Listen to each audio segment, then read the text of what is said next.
Hello दोस्तों, स्वागत है आप सबका मेरे यूट्यूब चैनल असल सोशोलॉजी में। उम्मीद करता हूं कि आप पहले की तरह स्वस्थ और मस्त होंगे और इसी उम्मीद के साथ आज एक नई अवधारणा, एक नई बिंदु और एक नए टॉपिक के साथ आपके सामने प्रस्तुत हैं, जिसका नाम है social statics and social dynamics.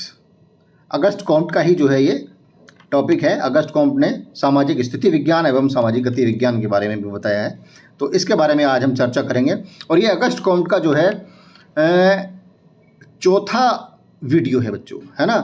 तो इस प्रकार से जो है अगस्ट कॉम्ट की ये लास्ट वीडियो है इस, और ये जो है आज अगस्ट कॉम्ट पूरा हो जाएगा और इसके बाद जो है हम कोई नया राइटर या कोई नया वैज्ञानिक शुरू करेंगे। तो आज जो है हम सामाजिक स्थिति विज्ञान एवं सामाजिक गति विज्ञान के बारे में जो है बात करेंगे। आइए देखते हैं। कॉम्ट ने समाजशास्त्र को दो प्रमुख भागों में बांटा है, ठीक है। यानी कि जो समाजशास्त्र हमारा विषय है उसको जो है अगस्ट कॉम्ट ने दो भागों में डिवाइड कर दिया है। पहला तो है सामाजिक स्थिति विज्ञान, सोशल स्टैटिक्स कहा है इन्होंने इसको, और दूसरा जो है सामाजिक गति विज्ञान, सोशल डायनेमिक्स, ठीक है। तो इस प्रकार से social statics and social dynamics समाजशास्त्र को जो है दो भागों में बांटा है अगस्ट कॉम्ट ने। सामाजिक स्थिति विज्ञान समाज की संरचना से संबंधित है। जैसा कि इन्होंने बताया है कि जो स्थिति विज्ञान है या जो सोशल स्टैटिक्स है वो जो है समाज की संरचना से संबंधित है। अब जब समाज की संरचना से सब लोग परिचित हैं, भली भांति परिचित हैं, तो किस प्रकार से बनती है समाज की संरचना? तो जो समाज की संरचना है वो सामाजिक इकाइयों द्वारा निर्मित होती है। और वो इकाइयाँ कौन कौन सी है जिनके द्वारा समाज की संरचना बनती है? तो वो जो इकाई हैं वो है परिवार, विवाह, है ना, संस्था, समिति, समुदाय, परंपरा, रीति रिवाज, नॉर्म्स, वैल्यूज़ वगैरह वगैरह, और भी बहुत सारी हैं, ठीक है। तो इनके द्वारा जो है समाज की जो है संरचना का निर्माण होता है, ठीक। जबकि गति विज्ञान उसके विकास से संबंधित है, ठीक है। यानी कि जो समाज का जो स्ट्रक्चर है ना, वो तो स्ट्रक्चर जो है वो तो हो गया स्थिति विज्ञान, और जब स्ट्रक्चर के विकास की हम लोग बात करेंगे, उसके डेवलपमेंट की जब हम बात करेंगे, तो वो हो जाएगा सोशल डायनेमिक्स। यानी कि जो स्ट्रक्चर में गति किस प्रकार से आएगी, है ना, उसको आगे कैसे बढ़ाया जाएगा, तो इसकी जो बात करेंगे हम सोशल डायनेमिक्स में करेंगे, यानी कि सामाजिक गति विज्ञान में करेंगे। तो यहाँ हम इन दोनों की विवेचना विस्तार से करेंगे। तो आइए देखते हैं अगली स्लाइड में। सामाजिक स्थिति विज्ञान, सोशल स्टैटिक्स। सामाजिक स्थिति विज्ञान समाजशास्त्र की वह शाखा है जो कि समाज का पूर्ण विभाग के रूप में अध्ययन करता है, ठीक है ना। यानी कि समाजशास्त्र का जो है एकदम टोटली रूप से जो है स्टडी करता है। दूसरे शब्दों में सामाजिक व्यवस्था या संरचना के अंतर्गत अनेक भाग होते हैं। सामाजिक स्थिति विज्ञान इन समस्त भागों को अलग अलग नहीं बल्कि एक संपूर्ण व्यवस्था के रूप में अध्ययन करता है, ठीक है। जैसा कि हमने अभी बात की है कि जो समाज की जो संरचना होती है वो विभिन्न यानी कि कई भागों से जो है मिलकर बनती है, ठीक है ना। अनेक भाग होते हैं उसकी संरचना के, तो उनका अलग अलग करके अध्ययन नहीं करना है कि जो है परिवार का अलग से अध्ययन कर लिया, विवाह का अलग से अध्ययन कर लिया, समुदाय का अलग से अध्ययन कर लिया, संस्था का अलग से अध्ययन कर लिया, ऐसा नहीं करना है। उनका जो है एक संपूर्ण व्यवस्था के रूप में अध्ययन करना है, ठीक है ना।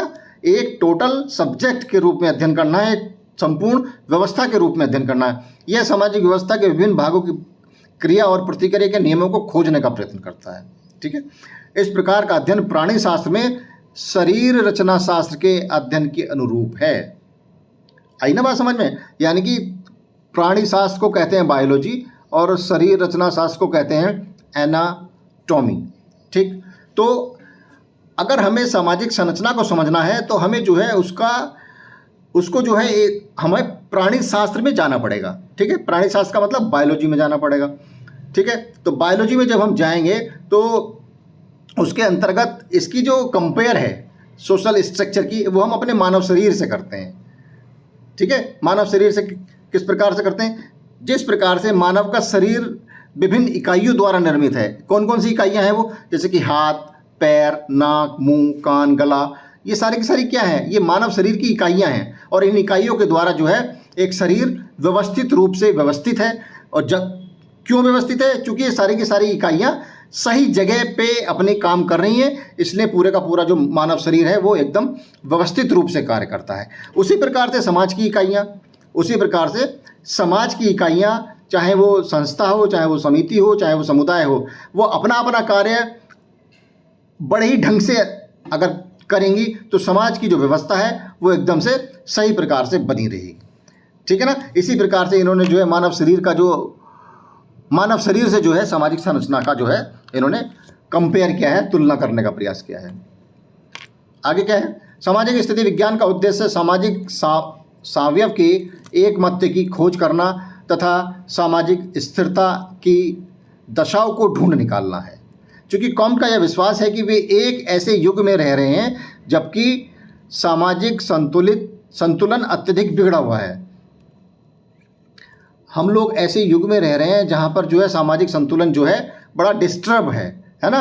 तो इस कारण सामाजिक स्थिति विज्ञान का एक कर्तव्य यह भी है कि वह उन अवस्थाओं में भी अध्ययन करे जो इस सामाजिक संतुलन को पुनर्स्थापना के लिए आवश्यक हों। ठीक है ना। यानी कि हमें सोसाइटी में डिस्टर्बेंस नहीं चाहिए, है ना, डिस्टर्बेंस नहीं चाहिए। हमें सोसाइटी जो है या जो समाज है हमारा वो एकदम से व्यवस्थित रहे और समाज की जो इकाइयां हैं वो एकदम से व्यवस्थित रूप में अपना अपना कार्य करती रहें। तो इस प्रकार से जो है सामाजिक व्यवस्था बनी रहेगी। लेकिन फिर भी समाज में बहुत सारी इकाइयां इस प्रकार की होती हैं जो है समाज का संतुलन बिगाड़ देती हैं गलत तरह से काम करके। ठीक है।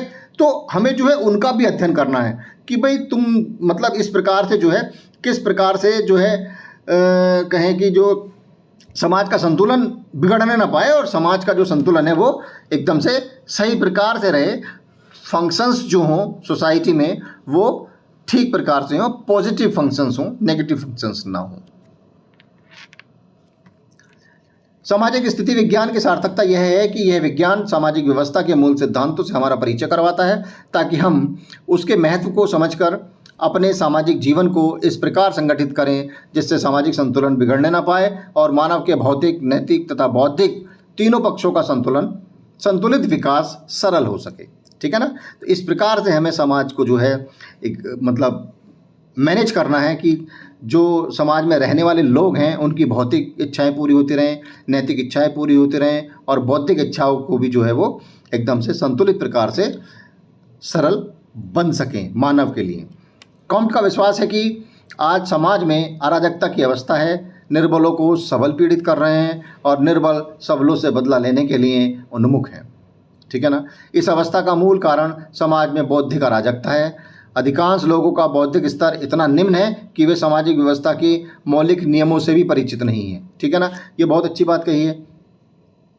अधिकांश लोगों का बौद्धिक स्तर इतना निम्न है कि वो सामाजिक व्यवस्था के मौलिक नियमों से भी परिचित नहीं है। यानी कि बहुत से लोग जो हैं यानी कि उनका जो मेंटल लेवल है वो जानते ही नहीं कि समाज में हो क्या रहा है। बस सुबह उठे, मेहनत मजदूरी की, अपने घर आके जो है फिर से खाया पिया और फिर से सो गए। ठीक है। तो यानी कि वो लोग समाज की कुरीतियां हैं, समाज में इतनी सारी चीज़ें चल रही हैं, उनसे बिल्कुल अपरिचित हैं। क्यों अपरिचित हैं? क्योंकि वो अपने इस वाले हिस्से का जो है प्रयोग ही नहीं करते हैं और प्रयोग भी करें तो काय के लिए करें। ठीक है ना। तो मतलब वही है कि अधिकांश लोग बौद्धिक स्तर से इतने निम्न हैं कि वो सामाजिक व्यवस्था के मौलिक नियमों से परिचित नहीं है। उनको भाड़ में जाए सामाजिक व्यवस्था, कोई फर्क नहीं पड़ता इन सब चीज़ों से। ठीक है ना। तो सामाजिक स्थिति विज्ञान एक परम कर्तव्य इस कमी को दूर करना है ताकि समाज में एकमत्य स्थापित हो सके, यानी कि उत्पन्न हो सके। यानी कि इस प्रकार के लोगों को भी आगे लेके आना है और समाज की व्यवस्था को जो है दुरुस्त करना है, समाज की व्यवस्था को जो है सही प्रकार से चलाना है। अब आया सामाजिक गति विज्ञान, सोशल डायनेमिक्स। तो इसके अंतर्गत क्या है, जैसे कि हमने कहा था कि इसका जो उद्देश्य है वो क्या है, विकास करना है ना। इसका मतलब है विकास से, यानी कि विकास किस प्रकार से होगा समाज का। तो सामाजिक गति विज्ञान मानव के विकास या प्रगति का अध्ययन है। ठीक है। पहली लाइन में इन्होंने बता दिया कि इसके द्वारा विकास या प्रगति का अध्ययन होता है। यह मानवता की आवश्यकता तथा निरंतर गति का विज्ञान है। यानी कि मानव लगातार विकास करता रहे, लगातार आगे बढ़ता रहे, निरंतर गति करता रहे, उस प्रकार का जो अध्ययन होता है वो सामाजिक गति विज्ञान में होता है। इसके अंतर्गत वे निश्चित नियम आ जाते हैं जिनके अनुसार समाज का क्रमिक विकास या परिवर्तन होता है। कॉम्ट ने यह घोषणा की कि यह प्रमाणित करना सरल है कि समाज का क्रमिक परिवर्तन सदैव ही एक निश्चित क्रम से हुआ है। यह क्रम निरपेक्ष तो नहीं है, फिर भी कुछ समानताओं तथा आवश्यक अनुक्रमों को तो ढूंढा ही जा सकता है। ठीक है, यानी कि बताते हैं कि जो समाज का जो निर्माण है वो एक निश्चित यानी कि एक सीरियल से हुआ है, एक सिस्टमेटिक प्रोसेस से हुआ है। ठीक है ना, ये बताने का प्रयास किया है। साथ ही सामाजिक स्थितियों के विकास में निरंतरता होती है। सामाजिक गति विज्ञान इन्हीं सब का अध्ययन है। ठीक है ना, तो आगे कॉम्प के अनुसार सामाजिक गति विज्ञान इतिहास से अपने तथ्यों का संकलन करता है, इसलिए यह इतिहास का विज्ञान है।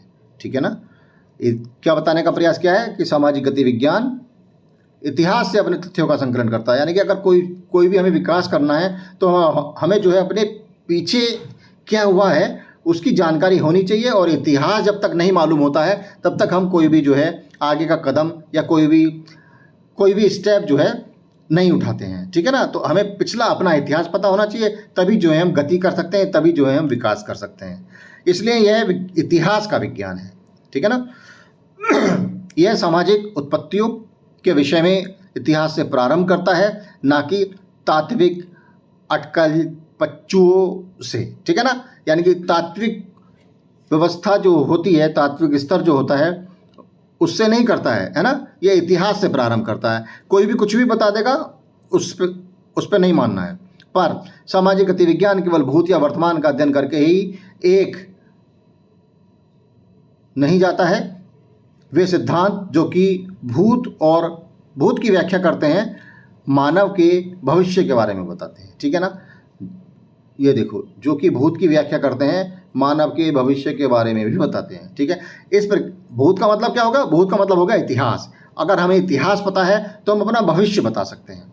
ठीक है ना, तो इसलिए विकास के लिए क्या आवश्यक है, गति के लिए क्या आवश्यक है, अगर किसी भी व्यक्ति का डेवलपमेंट करना है, किसी भी समाज का डेवलपमेंट करना है, तो उसके लिए उस समाज के पीछे बैकवर्ड में जो है जाना पड़ेगा, उसके पीछे का क्या इतिहास है उसको जानना पड़ेगा, तभी हम जो है उस समाज की व्याख्या कर सकते हैं, उस समाज के बारे में बता सकते हैं और उसके भविष्य के बारे में बता सकते हैं।